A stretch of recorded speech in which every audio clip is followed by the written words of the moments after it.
Hello friends, आज पढ़ेंगे hybridisation, है ना। चैप्टर केमिकल बॉन्डिंग, है ना। केमिकल बॉन्डिंग, है ना। हाइब्रिडाइजेशन जो होगा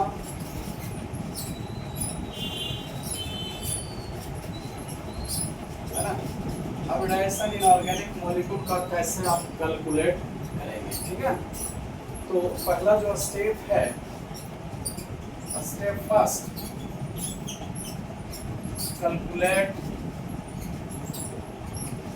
टोटल वैलेंस इलेक्ट्रॉन, है ना, मतलब TVE, है ना। तो पहले टोटल वैलेंस इलेक्ट्रॉन कैलकुलेट कर लेंगे बच्चों, है ना। जैसे इस तरह है, CO2 है, तो इसका टोटल वैलेंस इलेक्ट्रॉन कितना हो गया, है ना। यानी जो होगा, यानी 1 into valence electron of carbon plus 2 into valence electron of oxygen, है ना।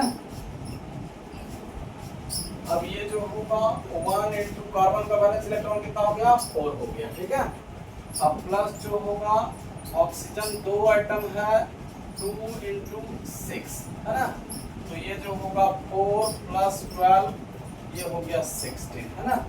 तो पहला स्टेप हो गया, है ना, पहला स्टेप हो गया, है ना। फिर जो होगा टोटल वैलेंस इलेक्ट्रॉन कैलकुलेट कर लेंगे, ठीक है। और जैसे मॉलिक्यूल है और एग्जांपल ले लेंगे, NH4 प्लस, है ना। तो इसका टोटल वैलेंस इलेक्ट्रॉन हो गया, यानी 5 प्लस 4 इंटू 1 माइनस 1। जब पॉजिटिव चार्ज होगा तब जितना पॉजिटिव चार्ज होगा उतना इलेक्ट्रॉन सब्ट्रैक्ट कर लेंगे, ठीक है। तो यह जो होगा टोटल 8 हो गया, ठीक है। और देखेंगे यदि नेगेटिव चार्ज होगा CO3 2 माइनस, है ना, तो इसका टोटल वैलेंस इलेक्ट्रॉन जो मिलेगा, है ना, valence electron of carbon plus 3 into valence electron of oxygen, और माइनस है तो प्लस, है ना।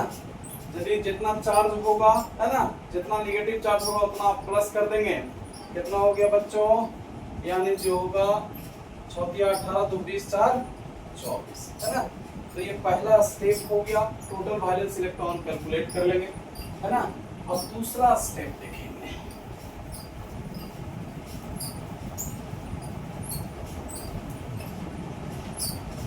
स्टेप 2,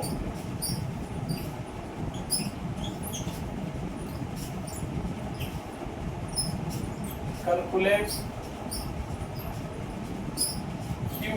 Q1, है ना, मतलब कोसेंट, है ना। तो Q1 कैलकुलेट करेंगे, मतलब Q1 equal to total valence electron, है ना, डिवाइडेड बाई, है ना, 2, है ना। अब देखना है ना, कि 2 से कम डिवाइड करेंगे और 8 से कम डिवाइड करेंगे, ठीक है। या जो होगा total valence electron divided by 8, है ना। अब देखेंगे, if total valence electron less than equal to 8 हो जाए तो Q1 जो होगा total valence electron divided by 2 करेंगे, ठीक है। यानी जैसे इस तरह क्या हो गया, NH4 प्लस, तो इसका टोटल वैलेंस इलेक्ट्रॉन कितना हो गया था बच्चों, 8, है ना।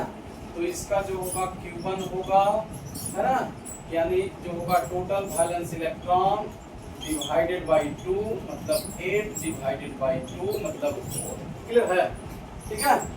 तो ध्यान रखना है कि आपको जो होगा, है ना, यदि टोटल वैलेंस इलेक्ट्रॉन 8 से कम हो जाए या 8 के बराबर हो जाए तो Q1 मतलब कोसेंट, है ना, कोसेंट कैलकुलेट करेंगे, है ना, यानी 2 से डिवाइड करके, है ना। अब if total valence electron in between 9 to 56, then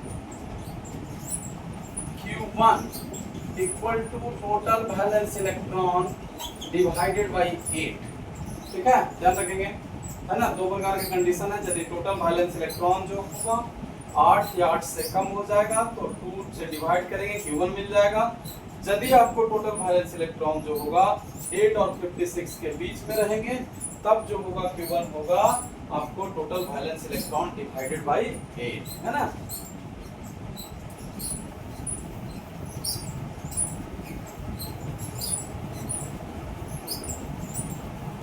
अब जैसे एग्जांपल देखेंगे, CO2 है ना, टोटल वैलेंस इलेक्ट्रॉन कितना हुआ था इसमें, यानी 4 + 2 × 6 16, है ना। तो Q1 कितना हो गया, है ना, यानी Q1 हो गया आपको जो होगा total valence electron divided by 8, मतलब 16 डिवाइडेड बाय 8 मतलब 2 हो गया, ठीक है। अब Q1 निकालने के बाद क्या करेंगे, है ना। अब यदि कुछ ऐसे मॉलिक्यूल होंगे जिसमें आपको जो होगा लोन पेयर के रूप में बच जाएगा, ठीक है। अब जो होगा if remaining R1 then calculate Q2 equal to R1/2, है ना, क्लियर है। जैसे इस तरह के हो जाए, किसी के पास जो होगा टोटल वैलेंस इलेक्ट्रॉन जो होगा 34 हो जाए, तो Q1 कैलकुलेट करेंगे 34 डिवाइडेड बाय 8, तो 8 × 32 हो गया। रिमेनिंग कितना हो गया, रिमेनिंग जो होगा R1 जो है ये हो गया 2 हो गया, मतलब Q2 जो होगा यानी R1/2 मतलब जो होगा 2/2 मतलब 1, ठीक है। अब ये जो होगा हम कैलकुलेट कर लिए, Q2 कैलकुलेट कर लिए, है ना। अब जो होगा हाइब्रिडाइजेशन के लिए जो होगा, हाइब्रिडाइजेशन के लिए क्या करेंगे, Q1 + Q2, है ना। अब जैसे इसमें देखेंगे, है ना, Q1 + Q2 जो होगा, है ना।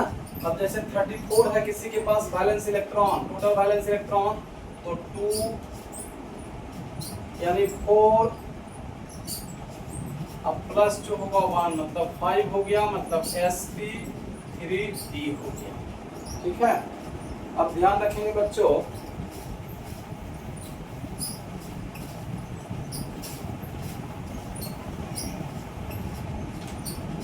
if Q1 + Q2 यदि 2 हो जाए, है ना, 2 हो जाए, Q1 + Q2 का वैल्यू जो होगा, है ना, यदि 2 हो जाए तब यह जो होगा sp हो जाएगा, है ना। ये Q1 + Q2 का वैल्यू यदि हाइब्रिडाइजेशन ऐसे लिख लेंगे, है ना। अब यदि Q1 + Q2 का वैल्यू 2 हो जाए तो ये sp होगा, 3 हो जाए तो sp2 होगा, और ये 4 हो जाए तो sp3 हो जाएगा, ये 5 हो जाए तो sp3d हो जाएगा, 6 हो जाएगा तो sp3d2 हो जाएगा, और 7 हो जाएगा तो sp3d3 हो जाएगा, क्लियर है, ठीक है। तो ये हो गया हाइब्रिडाइजेशन। अब जैसे इस पर कुछ एग्जांपल आपको बता देते हैं बच्चों। अब जैसे कैलकुलेट करना है, उस मॉलिक्यूल का हम हाइब्रिडाइजेशन कैलकुलेट करके बता देते हैं।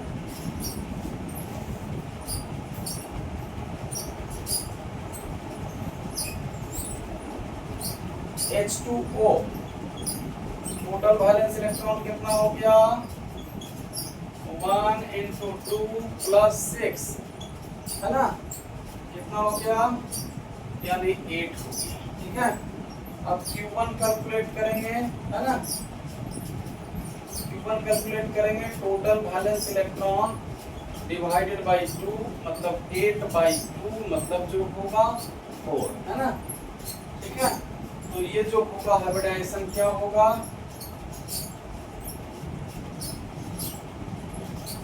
sp3, ठीक है, क्लियर है, ये ध्यान रखिएगा, है ना।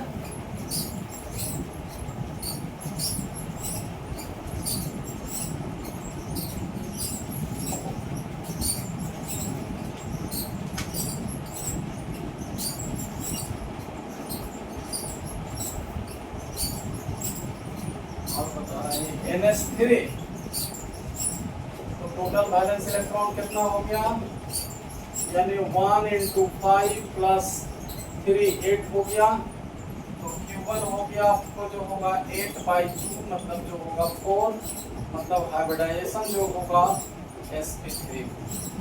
और एग्जाम्पल जो होगा SO2 है ना, टोटल वैलेंस इलेक्ट्रॉन कितना हो गया आपको जो होगा 6 + 2 × 6 18 है ना। तो Q1 हो गया आपको 18 डिवाइडेड बाई 8, तो 8 दूनी 16 हो गया, रिमेनिंग हो गया R1 हो गया आपको जो है 2 हो गया, तो Q2 जो होगा 2/2 मतलब 1 है ना। मतलब टोटल जो होगा Q1 + Q2 मतलब 2 + 1 3 हो गया, मतलब हाइब्रिडाइजेशन जो होगा sp2। ठीक है,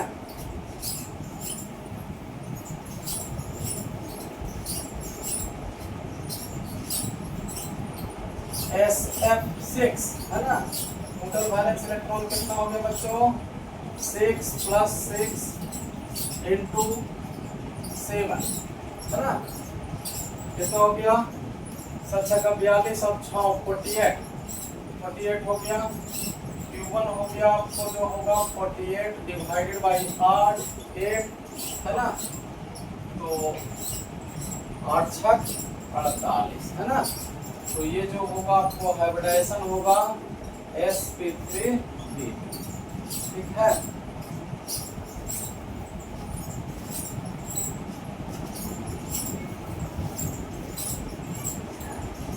XCF6 है ना, तो कितना हो जाएगा टोटल वैलेंस इलेक्ट्रॉन 8 + 7 × 6 है ना, तो कितना हो गया 7 × 42 और 6 8 50 हो गया।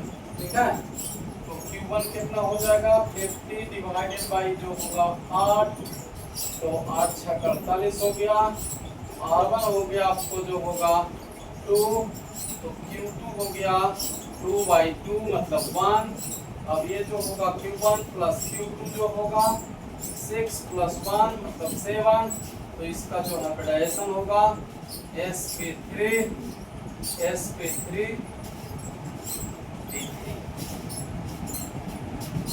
ठीक है बच्चों, तो चैनल को जो होगा सब्सक्राइब कर ले, लाइक कर ले, है ना।